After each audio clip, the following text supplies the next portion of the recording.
Jobsning oxirgi so'zlari. Millioner Jobs 56 yoshida dunyo bilan vidolashdi. U sakratlik chig'ida qoldirgan vasiyatida mundoq degan: "Men bu umrimda muvaffaqiyatli holda savdo sohasining yuqori pallasiga chiqdim. Boshqalar meni hech kim yetolmaydigan utuq erishdi deb qarashib, meni ulgu tutib keldi. Ammo xizmatni hisob qilmaganda o'zimni azaldan baxtli hisoblab boqmadim. Menga nisbatan boylik yaratish men odatlanib ketgan bir xil turmush shakli xolos.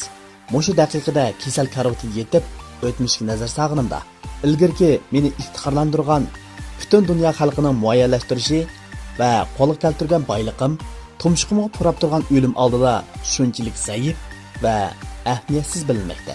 Siz mashinangizni haydab beradigan, sizga ishlab pul tepib beradigan odamni topa olasiz. Ammo hech kim keslingizni tortishib beramaydi. Qo'ldan chiqib ketgan moddiy narsalarni yana tepib olib bo'ldi. Ammo hayotlik undaq emaskan. Odam operatsiya kartoq chiqqandan keyin saqliq va hayotning qadrini tunib yetadigan. Mayli hozir qandoq turmush kechirayli, amon bir kuni dunyodan ayrilmas. Shunga oilangizni qadrlang. Uyingizdagilarni, do'stlaringizni suying. O'zingizni asrang. Amaliyotda kichik hayotda nurg'un narsalar o'xshash. Masalan, $300 soat bilan $30 soat o'xshash vaqt ko'rsatib berdi. $300 sumka bilan $30 sumka o'xshashlar narsa qashlash ishlatildi. $150,000 mashina bo'lsin yoki $1,000,000 mashina bo'lsin, o'xshashlar qatnash quroli. Qanchalik qimmatli aroq bo'lsin, o'xshashlar odamni mast qildi. Mayli qanchalik cho'nglikdagi uyda turayli, yanala g'ayriblik his qilamiz. Shunga bilishingiz kerakki, haqiqiy baxt moddiy narsalardan kelmaydi. Mayli siz aeroplanning oliy bo'limida o'tiring yoki odatdagi bo'limida o'tiring. Aeroplandan chataq chiqsa, boyligingiz hech nimaga kar qilmaydi. Shunga jo'ringiz, do'stingiz, hamroyingiz, qarindishingiz bor chaqda ular bilan didorlashib oling, mungdishib oling. Haqiqiy baxt ana shu. Turmushda mundaq bir haqiqatni e'tirof qilmasak bo'lmaydi.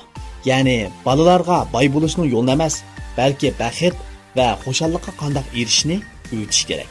Shundala ular cho'ng bo'lgandan keyin kishilik hayotning bahosini emas, balki qimmatini tushunib yetalaydi. Londondagi eng yaxshi mukofotga erishgan bir eg'i so'z bor. Ya'ni yemaklikni to'g'ri o'rinda yeyishni o'rganing. Undaq bo'lmaydi ekan, keyincha to'g'rini yemaklik o'rinda yeyishga to'g'ri keldi. Odam bilan odam o'tirsida zo'r farq bo'ldi. Afsus, faqat osonlik kishilarla buningga to'g'ri muomala qila oladi.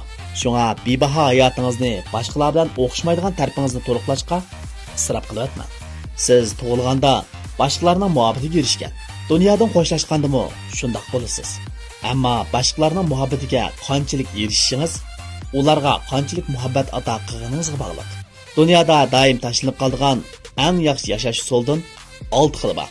U bo'lsa-mu kun nuridan o'zlarish, muvofiq orom olish, badanchalik turish, sog'lom ozuq qilinish, o'ziga ishonish va haqiqiy do'stlik.